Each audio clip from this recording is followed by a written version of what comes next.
نحمدہ و نصلی علی رسولہ الکریم اما بعد فاعوذ باللہ من الشیطان الرجیم بسم اللہ الرحمن الرحیم رب یسر ولا تعسر وتمم بالخیر رب اشرح لی صدری ویسر لی امری واحلل عقدۃ من لسانی یفقہوا قولی۔ السلام علیکم ورحمۃ اللہ وبرکاتہ۔ صراط مستقیم میں آپ سب کو خوش آمدید۔ پچھلے سبق میں ہم لوگوں نے پڑھا تھا کہ اللہ تعالیٰ مسلمانوں سے فرماتے ہیں جو مسلمان بہت ہی زیادہ سستی برت رہے ہیں اور کاہلی کر رہے ہیں جب انہیں جہاد کا حکم دیا گیا، اللہ تعالیٰ مسلمانوں سے مخاطب ہوتے ہوئے فرما رہے ہیں کہ جہاد تم پر فرض کیا گیا ہے اور وہ تمہیں اس ٹائم بہت ناگوار گزر رہا ہے، حالانکہ ہو سکتا ہے کہ وہ تمہارے لیے بہت بہتر ہو۔ جس چیز کو تم ناگوار سمجھتے ہو اور جس چیز کو تم اپنے حق میں پسند کرتے ہو سکتا ہے وہ تمہارے حق میں بہت بری ہو۔ حقیقت جو ہے وہ صرف اور صرف اللہ تعالیٰ کی ذات جانتی ہے اور تم نہیں جانتے۔ اس کے بعد اللہ تعالیٰ فرما رہے ہیں کہ لوگ آپ سے جو ہے وہ حرمت والے مہینے میں لڑائی کرنے کے بارے میں پوچھتے ہیں، تو آپ ان سے کہہ دیجئے کہ حرمت والے مہینوں میں لڑائی کرنا قطعاً گناہ ہے اور بہت بڑا گناہ ہے، اور فتنہ جو ہے وہ بہت بڑا گناہ ہے، اتنا بڑا کہ وہ قتل سے بھی بڑا گناہ ہے۔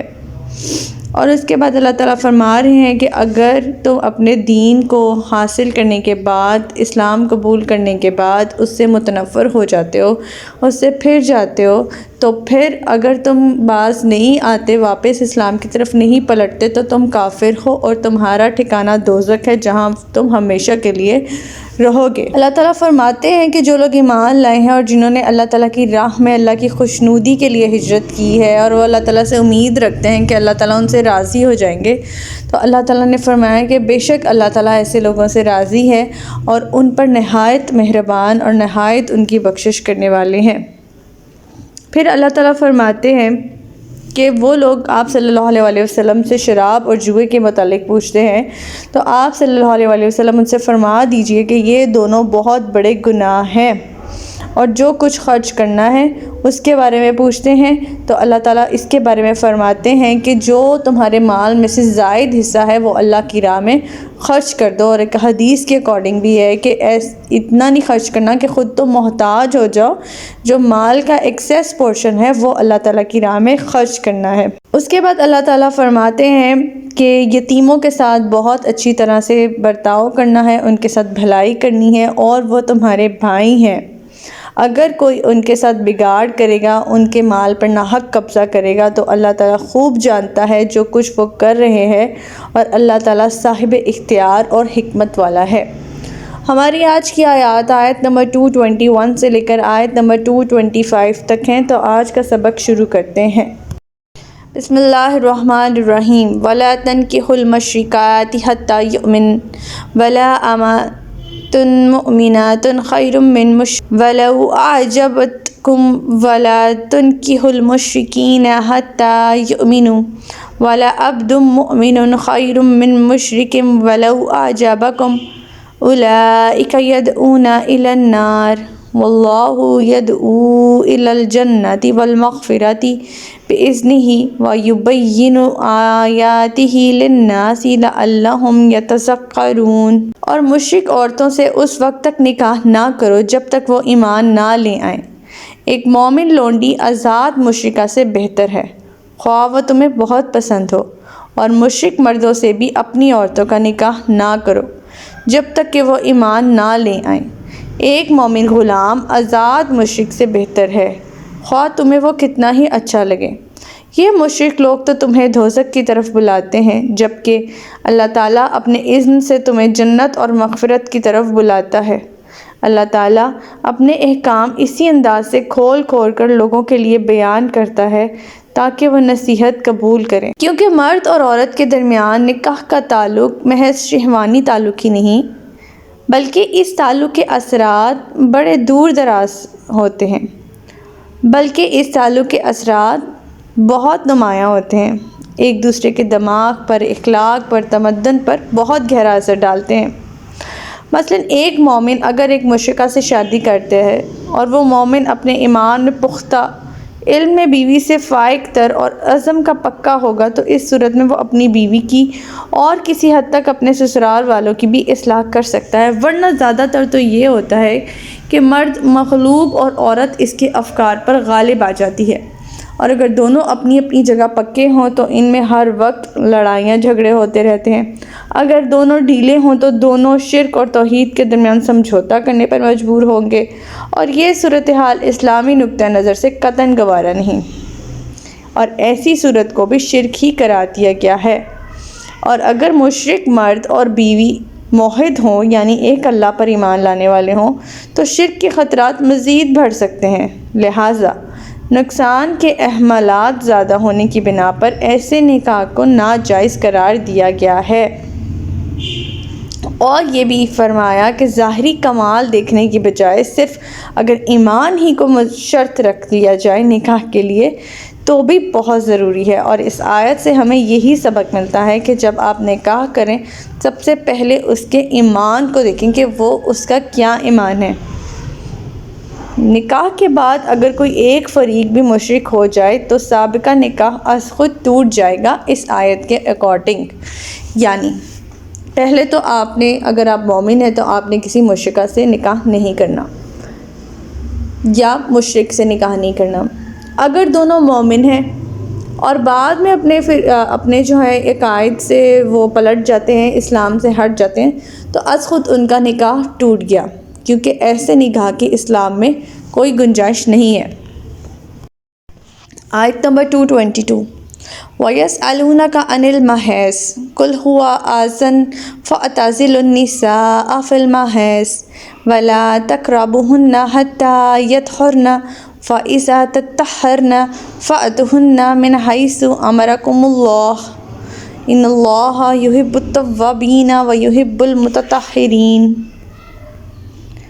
نیز وہ آپ سے حیض کے بارے میں پوچھتے ہیں، آپ ان سے کہیے کہ وہ ایک گندگی کی حالت ہے، لہٰذا حیض کے دوران عورتوں سے الگ رہو، اور جب تک وہ پاک نہ ہو جائیں ان کے قریب نہ جاؤ، پھر جب وہ پاک ہو جائیں تو ان کے پاس جا سکتے ہو جدھر سے اللہ نے تمہیں حکم دیا ہے۔ اللہ تعالیٰ توبہ کرنے والوں اور پاک صاف رہنے والوں کو پسند کرتا ہے۔ طبی حیثیت سے حیض کے دوران عورت کی حالت ہوتی ہے کہ وہ صحت کی نسبت بیماری سے زیادہ قریب ہوتی ہے۔ حیض کی مدت ہر عورت کے جسم اور اس کے مزاج کے لحاظ سے کم یا زیادہ ہو سکتی ہے، جو عموماً کم از کم 3 دن اور زیادہ سے زیادہ 10 دن تک ہو سکتی ہے۔ اپنی اپنی عادت کا ہر عورت کو علم ہوتا ہے۔ اب یہاں پر الگ رہو قریب نہ جاؤ کا کیا مطلب ہے؟ یہود و نصارہ کا کیس لے لیتے ہیں کہ یہود و نصارہ دونوں اس معاملے میں بہت ہی زیادہ حد سے بڑھے ہوئے تھے۔ یہود تو دوران حیض ایسی عورتوں کو الگ مکان میں رکھتے اور ان کے ہاتھ کا پکا ہوا کھانا بھی نہ کھاتے تھے، اور نصارہ کیا کرتے تھے؟ نصارہ دوران حیض مجامت سے بھی پرہیز نہیں کرتے تھے، یعنی ہم بستری کرتے تھے۔ چنانچہ مسلمانوں نے آپ سے اس کے بارے میں پوچھا تو اللہ تعالیٰ نے یہ آیت نازل فرمائی۔ اس آیت کی روح سے خاوند اور بیوی دونوں اکٹھے مل کر رہ سکتے ہیں، اکٹھے کھانا کھا سکتے ہیں، حتیٰ کہ میاں اپنی بیوی کو بوسہ بھی دے سکتا ہے، اس کے گلے لگ سکتا ہے اور چمٹ بھی سکتا ہے، اور یہی مباشرت کا لغوی معنی ہے۔ حیض کے دوران عورت جو کام نہیں کر سکتی وہ درج ذیل ہیں۔ وہ نماز نہیں پڑھ سکتی اور حیض کے دوران اسے نماز معاف ہے، ان کی قضا اس پر واجب نہیں۔ نمبر 2، وہ روزے بھی نہیں رکھ سکتی لیکن روزے اسے معاف نہیں، بعد میں ان کی قضا دینا واجب ہے۔ وہ ماں سوائے طواف کعبہ کے حج کے باقی سب ارکان بجا لا سکتی ہے، اور واجب طواف کعبہ کے لیے اسے اس وقت تک رکنا پڑے گا جب تک وہ پاک نہ ہو جائے۔ وہ کعبہ میں یا کسی بھی مسجد میں داخل نہیں ہو سکتی۔ وہ قرآن کو چھو نہیں سکتی، البتہ زبانی قرآن کریم کی تلاوت کی اسے اکثر علماء کے نزدیک اجازت ہے۔ حیض کے دوران میاں بیوی کا جو ازدواجی تعلق ہے وہ بھی آپ نہیں بنا سکتے جب تک کہ وہ پاک نہ ہو جائے عورت۔ آیت نمبر 223 پہ چلتے ہیں۔ آیت نمبر 223 نساؤکم حرث لکم فأتوا حرثکم انا شئتم وقدموا لانفسکم واتقوا اللہ واعلموا انکم ملاقوہ وبشر المؤمنین۔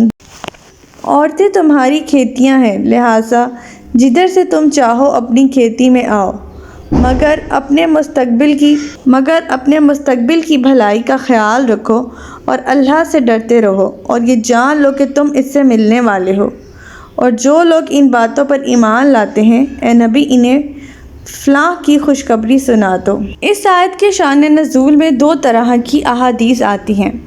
ایک یہ کہ یہودی کہا کرتے تھے کہ اگر کوئی شخص اپنے بیوی کے پاس اس کے پیچھے سے آئے تو بچہ بھینگا ہوتا ہے۔ ان کے اس خیال کی تردید میں یہ آیت نازل ہوئی۔ یہ بخاری کی حدیث ہے۔ دوسری یہ کہ حضرت عمر رضی اللہ تعالیٰ عنہ رسول اللہ صلی اللہ علیہ وآلہ وسلم کے پاس آئے اور آ کر کہنے لگے کہ میں ہلاک ہو گیا۔ آپ صلی اللہ علیہ وآلہ وسلم نے پوچھا تجھے کس چیز نے ہلاک کیا؟ کہنے لگے میں نے آج اپنی سواری پھیر لی۔ آپ نے کچھ جواب نہ دیا یہاں تک کہ آپ پر یہ آیت نازل ہوئی۔ پھر آپ صلی اللہ علیہ وآلہ وسلم نے فرمایا آگے سے صحبت کرو یا پیچھے سے، مگر دوبر میں یا حیض کی حالت میں مجامت نہ کرو۔ یہ ترمذی کی یہ حدیث ہے۔ گویا اس آیت میں بیوی کو کھیتی سے تشبیہ دے کر یہ واضح کر دیا گیا ہے کہ نطفہ میں جو بیج کی طرح ہے صرف سامنے فرج میں ہی ڈالا جائے، خواہ کسی بھی صورت میں ڈالا جائے۔ اللہ تعالیٰ یہاں یہ بھی فرما رہے ہیں کہ اولاد کی خاطر اور اپنی نسل برقرار رکھنے کے لیے یہ کام کرو، تاکہ تمہارے دنیا سے رخصت ہونے کے بعد تمہاری جگہ پر دین کا کام کرنے والے موجود ہوں۔ اور دوسرا مطلب یہ ہے کہ اپنی اولاد کی صحیح طور پر تربیت کرو، انہیں علم سکھاؤ، دیندار بناؤ اور ان کے اخلاق سنوارو، اور اس کے عوض آخرت میں اللہ تعالیٰ سے اجر اور ثواب کی امید رکھو۔ آیت نمبر 224 وَلَا تَجْعَلُوا اللَّهَ عُرْضَةً لِّأَيْمَانِكُمْ أَن تَبَرُّوا وَتَتَّقُوا وَتُصْلِحُوا بَيْنَ النَّاسِ وَاللَّهُ سَمِيعٌ عَلِيمٌ۔ اور اپنی قسموں کے لیے اللہ کے نام کو ایسی ڈھال نہ بناؤ کہ تم فلاں نیکی کا کام نہ کرو گے اور فلاں برائی سے نہ بچو گے، اور لوگوں کے درمیان صلح اور اصلاح کے کام نہ کرو گے۔ اللہ تعالیٰ سب کچھ سنتا اور جانتا ہے۔ یعنی کوئی اچھا کام نہ کرنے پر اللہ کی قسم کھا کر اللہ کے نام کو بدنام نہ کرو، جیسے یہ قسم کہ میں اپنے ماں باپ سے نہ بولوں گا، یا اپنی بیوی سے اچھا سلوک نہ کروں گا، یا فلاں کو صدقہ نہ دوں گا، یا یہ کہ اب میں کسی کے درمیان مصالحت نہ کراؤں گا، یعنی صلح صفائی نہ کراؤں گا۔ یعنی برائی کے کاموں میں اللہ کے نام کا استعمال مت کرو، اور اگر کسی نے یہ کام کیا ہو تو اسے چاہیے کہ قسم توڑ ڈالے اور اس کا کفارہ ادا کرے۔ چنانچہ آپ صلی اللہ علیہ وسلم نے حضرت عبد الرحمن بن سمرہ کو حکم دیا کہ اگر تو کسی بات کی قسم کھائے پھر اس کے خلاف کرنا بہتر سمجھے تو اپنی قسم کا کفارہ ادا کر، اور جس کام کو تو بہتر سمجھے وہی کر۔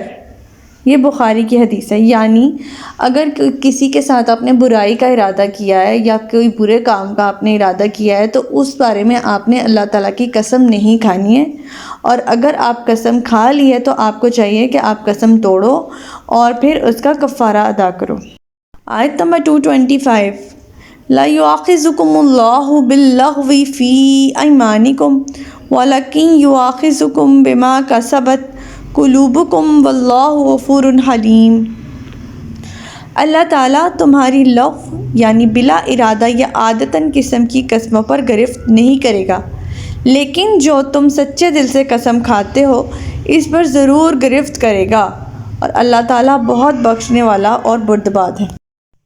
یعنی جہاں ہم نے پچھلی آیت میں پڑھا ہے کہ اگر آپ نے اللہ کے نام کی قسم توڑنی ہے تو آپ کو کفارہ، اگر کسی برے کام کا ارادہ کیا ہے اور اس میں اللہ تعالیٰ کی قسم کھائی ہے، اور اب اگر آپ وہ قسم توڑنا چاہ رہے ہو تو اللہ تعالیٰ نے فرمایا ہے کہ آپ کو کفارہ ادا کرنا پڑے گا۔ اللہ تعالیٰ یہاں فرما رہے ہیں کہ اللہ تعالیٰ تمہاری بلا ارادتاً یا عادتاً قسم کی قسموں پر گرفت نہیں کرے گا، لیکن اگر تم سچے دل سے قسم کھاتے ہو تو اس پر ضرور گرفت کرے گا، اور اگر کفارہ ادا کر دے تو اس صورت میں بھی اللہ بخشنے والا ہے۔ اور بلا ارادہ قسمیں کھانے پر بھی، مواخذہ کرنے پر بھی قسم کا کفارہ ایک دوسرے مقام پر مذکور ہے کہ 10 مسکینوں کو کھانا کھلائے، یا انہیں پوشاک مہیا کرے، یا غلام آزاد کرے، یا 3 دن کے روزے رکھے۔ یعنی کفارہ آگے ہم پڑھیں گے، لیکن اس آیت میں اللہ تعالیٰ فرما رہے ہیں کہ اگر آپ نے کوئی بلا ارادہ اس طرح کی بات کر لی ہے جو کہ آپ جس کو مین نہیں کرتے، مطلب آپ اس کو اون نہیں کرتے، اس پہ اللہ تعالیٰ آپ کی گرفت نہیں کرے گا، لیکن اگر آپ نے کوئی قسم سچے دل سے کھائی ہے تو اس پہ آپ کی ضرور گرفت کرے گا، اور اللہ تعالیٰ بخشنے والا بردبار ہے۔ کفارہ ہے 10 مسکینوں کو آپ نے کھانا کھلانا ہے، یا انہیں پوشاک یعنی کپڑے مہیا کرنے ہیں، یا غلام آزاد کرنا ہے، یا 3 دن کے روزے رکھنے ہیں۔